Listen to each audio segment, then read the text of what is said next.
Hello, brownies. Welcome to the Pretty Brown Rise channel and this Kandi Hate Train Explained series, where I talk about my suspicion that the reason for this recent Kandi Burruss hate train is because the people that are hating on her are actually on the struggle bus in their own personal lives. This is part 3 of the Kandi Hate Train Explained. So let's go ahead and dive into Sanya, who I'm actually, after tonight's episode, I'm not going to give her too much. Okay, because I can see that she's trying to course correct. So whether or not she's still a passenger on the Kandi hate train, she is still on the wrong track. And yes, the pun is intended. You know I'm a clever girl. Now let's just dive into Sanya. She's just playing on the wrong team. Here's what I mean by that. Sheree and Marlo, they are the only girls who would be nothing or have nothing had they not spent their lives sleeping with men with money. If you notice, all of the other girls are more like Sanya, a known public figure before Housewives. Nobody knew Marlo or Sheree before Housewives. Kenya and Drew were doing acting and whatever. Kenya wore the crown, for Miss USA. You had Kandi was a Grammy winner. She was in the music industry, singer-songwriter. Then you had, that's it, right? Drew. Sanya was a 4-time Olympic gold medalist, 5-time medalist. But that's the team that she belongs on. The team to where people who have some other irons in the fire or have some other things going for them, or at least some sort of other talent to fall back on, to where they would be okay without the show. What's going to happen to Marlo and Sheree outside of the show? And that's something that Sanya really needs to think about. The alliances that you make. And once again, I see the strategy that she's kind of trying to go for here.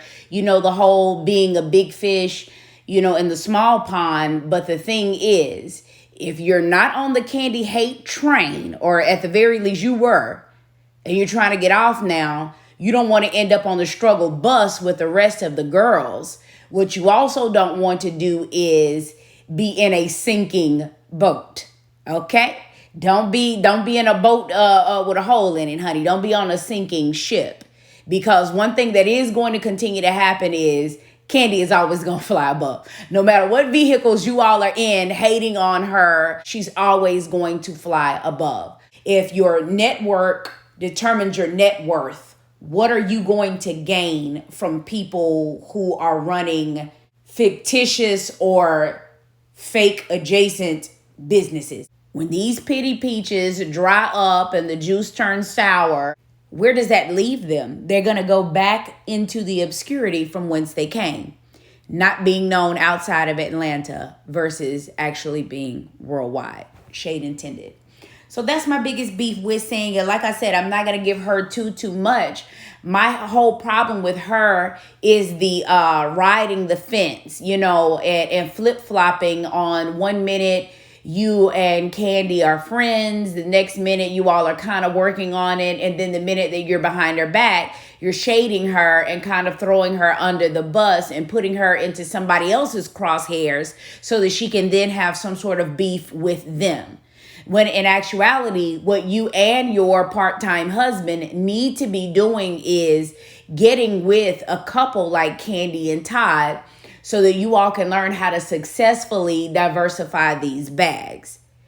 Eagles need to fly with other eagles.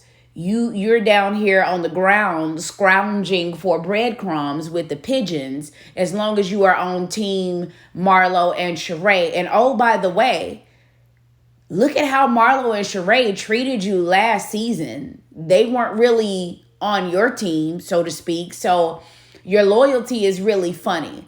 Like I said, I'm not going to give Sanya too much. It's just that she's a competitor. And so when you're used to performing at that level for so long, once you get on the show, you're not the important person anymore. You know what I'm saying? This is a different world. This is the reality world.